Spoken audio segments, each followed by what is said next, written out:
Welcome to lunch, everyone. I'm Janusz Bugajski, Senior Fellow at CEPA. We have for you a very tasty keynote, but as I said, limited time. So let me jump straight in. Almost 30 years ago, we celebrated as communism was finally buried and the Soviet Empire unraveled.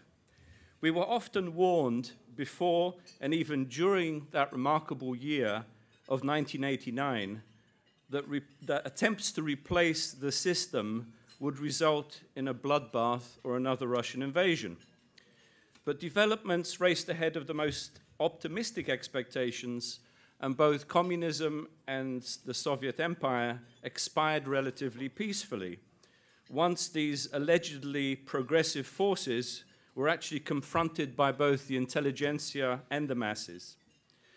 I think we should continue to honor all those brave people who rejected so-called realism for reality and who are willing to take risks and no longer live like supplicants. I think their courage and conviction eventually triumphed. So what were the hopes and promises of 1989? What was achieved? What was not achieved? And what has been unachieved, if there is such a word? Two things seemed irreversible: no more dictatorships and no more foreign domination. But no one knew what new obstacles would emerge over the following 3 decades. What sort of democracies the societies of Central Eastern Europe would construct, and how they would cope with the challenges of social change, economic development, cultural diversity, multi-ethnicity, and international integration. We did not know how resilient they would be to state corruption, to democratic reversals, to political radicalization, as well as Moscow's subversion. And we did not know much about the new challenges that would face these countries, from immigration to populism, to cyberspace, to information war, and so on and so forth. Now, to help us better grasp both the challenges and the responses, we are fortunate to have with us today one of the most astute analysts of those optimistic and revolutionary days in the late 1980s, and someone who has insightfully tracked the long-term consequences of 1989 for the last 3 decades. Timothy Garton Ash is Professor of European Studies at the University of Oxford, Isaiah Berlin Professorial Fellow at St. Antony's College in Oxford, and a Senior Fellow at the Hoover Institution, Stanford University. At St. Antony's College, he directs the Dahrendorf Program for the Study of Freedom. He is the author of 10 books on European history and politics over the last half-century, including most recently, Free Speech, 10 Principles for a Connected World.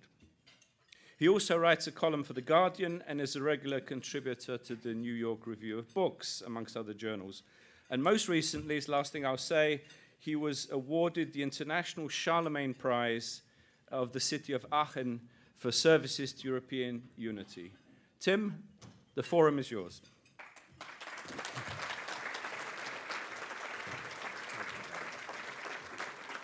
Thank you very much, Janusz. It's a great pleasure to be here.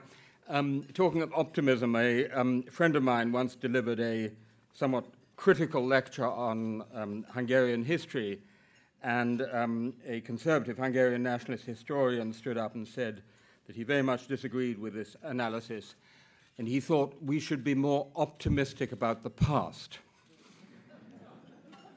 Well, we can certainly be optimistic about the past. On the 4th of June 1989, I was drinking late at night with some dissident friends. It was, of course, the day of the first semi-free election in Poland for 40 years. Nobody knew what was going to happen tomorrow. Nobody knew that actually the next day it would emerge that Solidarity had swept the board, got almost everything they could possibly get, and this would in effect be the end of communism in Poland.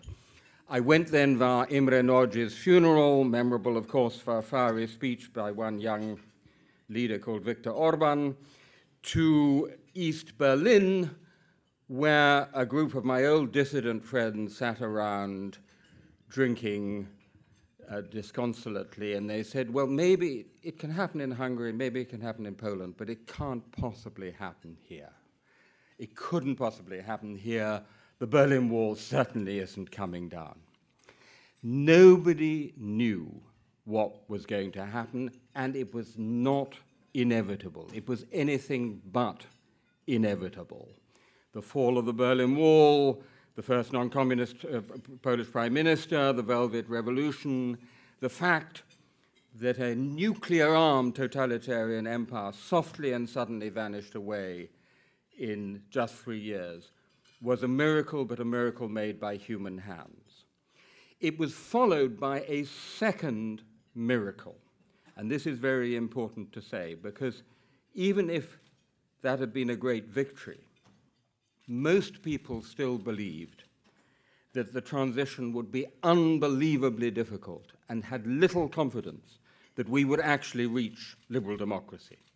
If you look at the last pages of my book, The Magic Lantern, they're actually quite pessimistic about what would have happened, was likely to happen. The joke at the time was, you know that you can turn an aquarium into fish soup, but can we turn fish soup back into an aquarium? Well, you know what? We made a pretty good job of turning fish soup back into some sort of an aquarium, pretty odd aquarium in some places, but nonetheless. And that was the second human-made miracle, that most European countries are still liberal democracies and that they are members of the EU and NATO. And that was not just not inevitable, it was not just not anticipated, it was actively opposed by very many people inside the West. I vividly remember a meeting of British, German, and French policymakers in January 1990, in which I and a few others had the temerity to suggest that the newly free Poland, Hungary, and Czechoslovakia should join NATO.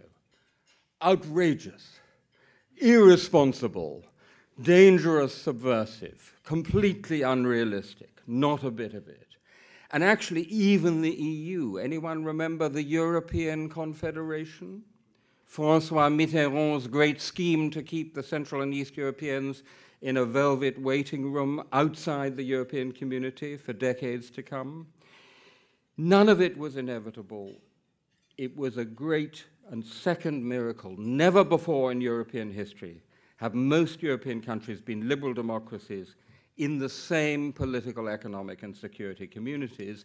And this 1989 was the pivot, the central moment of what I would call, using the French phrase, les 30 glorieuses, the 30 glorious years of democratization, an amazing period from the revolution of the carnations in Portugal in 1974 to the Orange Revolution in Ukraine, an unprecedented spread of liberal democracy around the world. So that, ladies and gentlemen, on the 20th anniversary of 1989, while there were a few dark clouds, the global financial crisis, Georgia, we could still say, yes, we have realized the promise of 1989. But as we know, putting up a banner saying, mission accomplished, can be a risky business.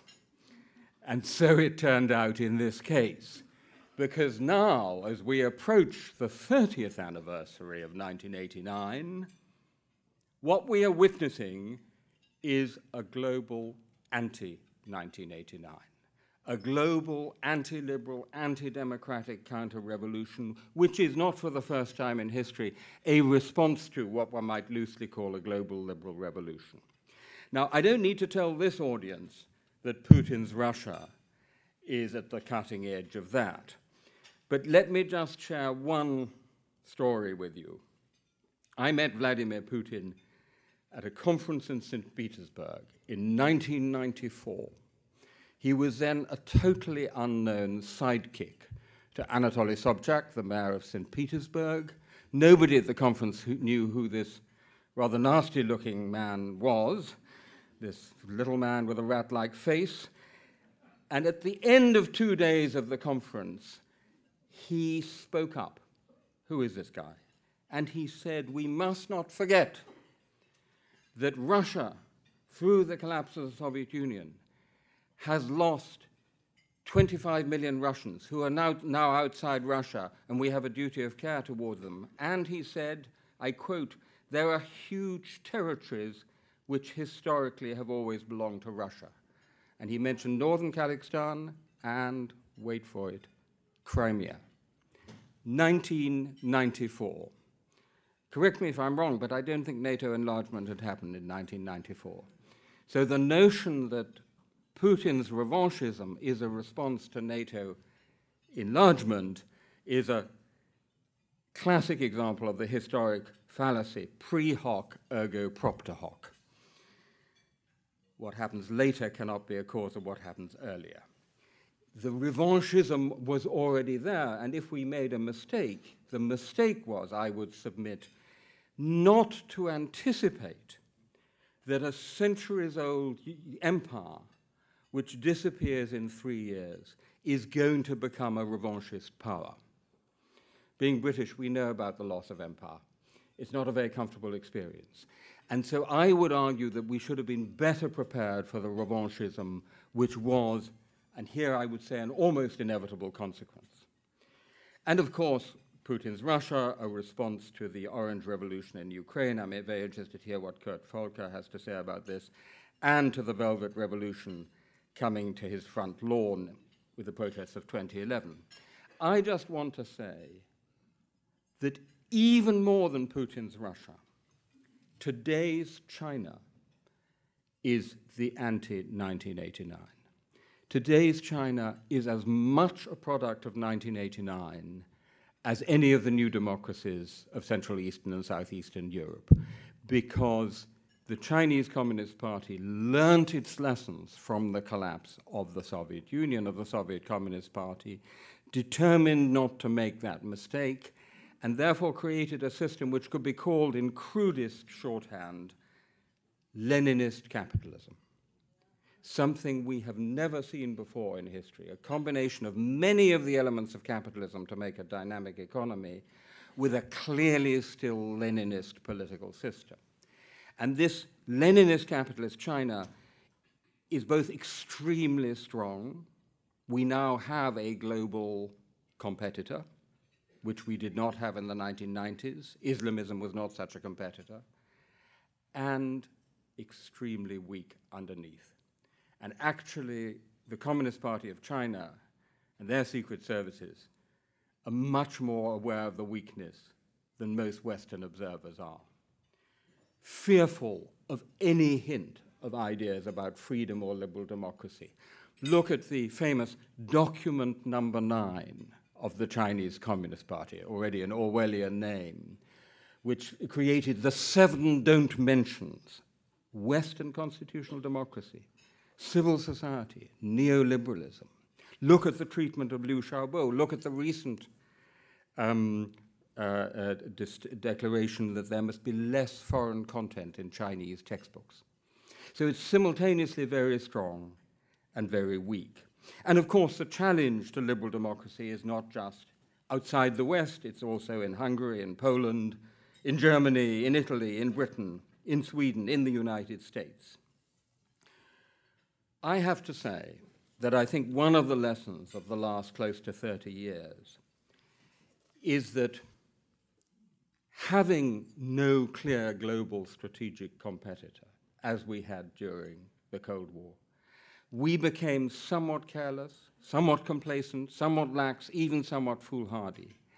And we neglected the feelings of what one might loosely call the other half of our own society. The other half, which in one way or another felt left behind by liberalization, financialized globalization, democratization, Europeanization. If not economically, and in countries like Germany and Poland, it wasn't mainly economic, but culturally left behind. The Cold War, for all its disadvantages, kept us on our toes. Konkurrenz belebt das Geschäft, is the German saying. Competition livens up business. Well, now we have a competitor again, a global strategic competitor, also an ideological competitor. Not so much in Russia, although Russia is in small part It's no accident that many right-wing populist parties in Europe look to and have connections with Putin's Russia, but above all in China. A model which, let's not kid ourselves, is attracting many people in China and Latin America.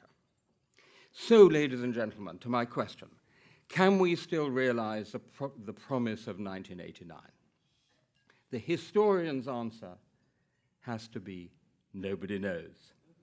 Nobody knew in 1989, and frankly, nobody can know now. But the second part of the answer is, it's up to us. And let me, in the last few minutes, share with you just a few historically informed lessons about what we need to do if we want to realize the promise of 1989, not just in Europe, but globally. First of all, we have to be clear that we are again in for a long struggle, as we were in the Cold War. The things that I have described are not going to be reversed in 1 year or 2 years or 3 years, because behind them are really major social, economic, and cultural forces behind the anti-1989. So prepare for a long struggle. Second thought. While, of course, we still need the old core West, we have to pay much more attention to what I call the wider West. After all, in the conventional definition of the West, it was only Western Europe and North America that people mostly talked about. The inclusion of Eastern, Central, and Southeastern Europe is already a wider West. But then I just came here 2 days ago from Argentina, which has a very pro-Western, pro-liberal government. What about Latin America, which in principle should be an important part of the wider West? What about the rest of the English-speaking world? What about Japan? So second historically informed lesson, let's pay more attention to the wider West as well as the core. Third thought, we have to defend what we have achieved, as we did during the Cold War when it was a matter of defending half of Europe. That's about the 2% defense spending and how you spend it that we've been talking about. It's also about combating the disinformation, misinformation, fake news, hyperpolarization, which is undermining our democracies. I would actually say it's also about stepping up to the plate on 0.7% for development aid. I think that's also an important part of what we have to do. Beyond that, we have to look not only at the strength and resilience of our societies, but at the attractiveness of our societies. The soft power, defined by Joe Nye as the power to attract. I spent many years of my life studying German Ostpolitik in the context of East-West relations. And my conclusion is absolutely clear. By far the most important thing the West did to win the Cold War was actually not anything we did in foreign policy or defense policy. It was keeping our own societies strong and attractive and prosperous and free. That was the thing, above all, that won the Cold War. Konrad Adenauer talked about Magnet Europa, the magnet of Western Europe and the West. And let's acknowledge that the magnetism of our societies has been considerably weakened of late. So we need to restore that magnetism of our societies, win not just the battle of ideas, but the battle of realities. My two final points, and then I hope we'll have a chance for a few questions. Having written a big book about free speech, I must believe in free speech for you as well. Two final points.